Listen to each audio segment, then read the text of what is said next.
Hello, all the viewers out there. I am starting to dive into this shelf, and I want to share with you the progress.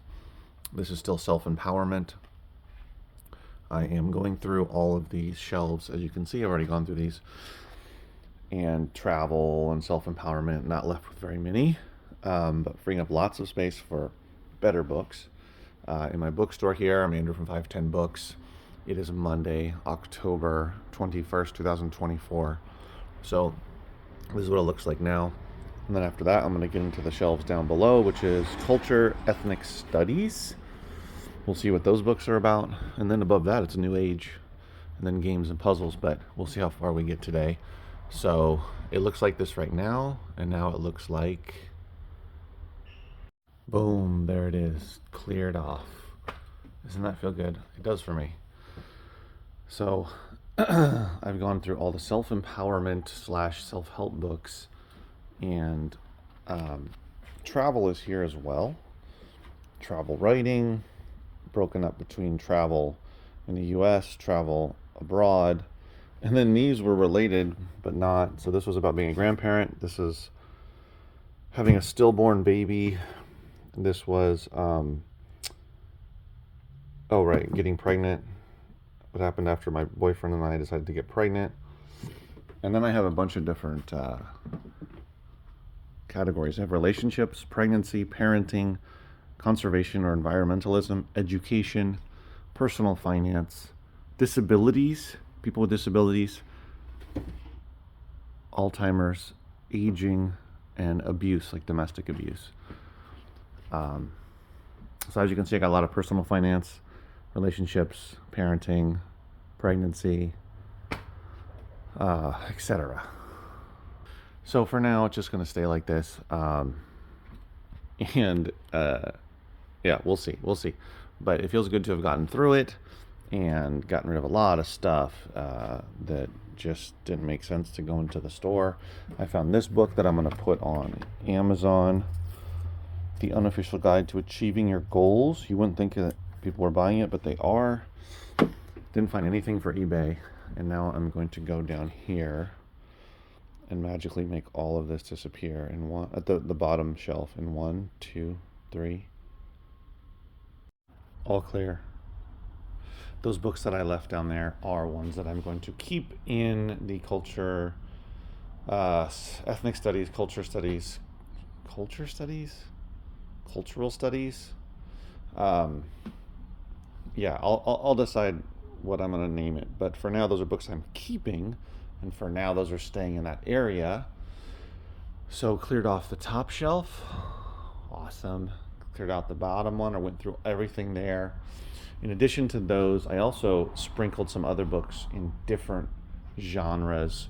There was quite a few that went into history because they were more historical and just made more sense to be here. Like a world history section, that kind of thing. And then I had a bunch that I put into the Black author or Black theme, African American author section over there that made more sense over there. There was even a science fiction book that I put out in the science fiction section. So that was part of the whole process, is not only getting rid of books that don't make sense to keep, but also reorganizing or putting the books I'm going to keep, some of them in different categories, in different genres, so that people can find them easier. Hopefully, that's the idea. I also unearthed another tin foil ball down there. You can kind of see it's flattened. It's flat-tinned now. It's nice and flat. But that was from the previous owners who had a cat. It was a couple, but her husband died 3 years before the pandemic hit, and so she was running it by herself. And she had a cat here, a bookstore cat, and there was all of those everywhere. Not everywhere, but there was a good amount. And I continue to find them behind books and on top of books. This is the second or third one I found since I've really been diving deeply and spending a lot more time going through all of these books. So that's that's part of this whole process.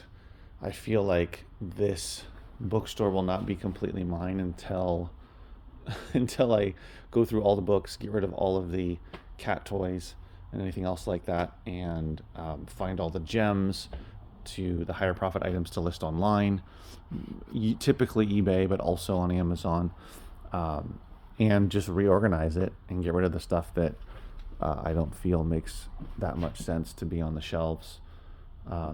Yeah, so that's what this crate is. These are a bunch of books that I already had a copy of this book, but a bunch of books that just aren't very popular right now. People aren't buying them either on Amazon. I don't always check on eBay, or on eBay, or it's just a topic I don't feel is going to make sense for me in the store. I also ended up finding 3 books for Amazon, Merchant Fulfilled. That one I already shared with you. This one here, Nomads of the Nomads, which is that the Almora, I can't pronounce it, of the Empty Quarter. I'm not sure what that is about, but I'm going to put that one on Amazon. There's this one, Evolutions Rainbow. So those were 3 for Amazon, which is always good. And then I found 3 that I'm going to put on eBay, have listed on eBay. Nothing that's super, or that I feel that will sell really quickly. It's more long tail stuff, but I'm fine with that.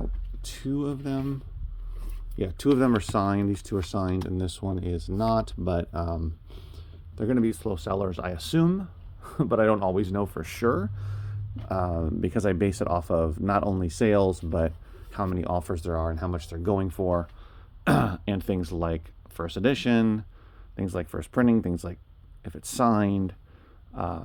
So you never know, right? Something you think that might take a while ends up selling right away, or and vice versa, or it takes a little bit of time but not too long. It's just kind of, you got to base it on your experience, the data you find, and just go with it, right? It doesn't take that long to list these books. Obviously, you got to photograph them and then list it and then store it. But I'm very few. I mean, out of all of those books you saw that I went through on both shelves up here and down there, I only found 3 for eBay and 3 for Amazon, so 6 in total. And we know that Amazon, obviously you don't have to take pictures for that, so it's much quicker. So I'd say that's actually pretty good to find 6 books that I can list online and hopefully make some extra money off of those instead of them sitting on the shelves and probably not selling in the store. That's the other thing I consider, is somebody walking in here, or is it likely that someone will walk in here and want one of those books? It's possible, but it's probably better off certain books going online because I can get more money for them and they might sell quicker. And so that's kind of the things you have to balance and think about, those are things I think about when I'm going through books. You know, even after going through all of these books, all the history books, etc., all the religious books, arts and crafts, travel, humor, all kinds of things, and now, self-help, self-empowerment, I still feel like there's a lot of books on the shelves. I've spread them out here, of course, but there's still a lot of books for people to go through, nonfiction books, and this isn't even all of them. Of course, I have more nonfiction in the front, which I've already gone through, like the autobiography, the biographies, the memoirs, travel, politics, health, bibliophile books, poetry, reference, women's focus. I've even got down here some foreign language, LGBTQ plus, all that kind of stuff. Writing, philosophy, psychology, classics. So there's still a lot of books, even though I've gone through I'm going through most of the nonfiction, almost finished it off, and there's more space on the shelves, but I still have a lot of books, so I'm happy about that. I guess, to me it seems like there's a lot still. You let me know. And I think it's it's about making sure that I have genres that make sense and keeping it organized. And I think it's okay to have some empty shelves for now while I continue to go through this process. And the idea is to fill the shelves up slowly with good or better inventory. Trying to strike that balance between it not looking cluttered and disorganized and it not having empty shelves, which I know it literally does right now. I understand. That's why I'm spreading books out, but you know, not feeling like it's empty or doesn't have enough books to offer people, but also, you know, balancing that with like with it having books that people are actually looking for, and are, you know, they see it and they go, whoa, you have that book? Oh, I've been looking for that. Or picking up a book and saying, oh, I didn't know about this book, let me buy it because you have such a good picker, and you you were able to, you know, to put a book on the shelf that I didn't know existed but speaks to me or is a topic that I was interested in. So balancing those two things, right? I don't want it to be how it looked before.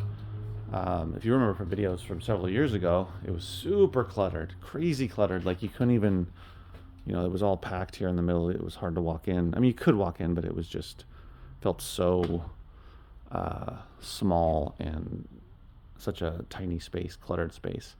So hopefully I've done that and continue to do that. When I look at the fiction, it's packed, which I think is a good thing, but at the same time, it's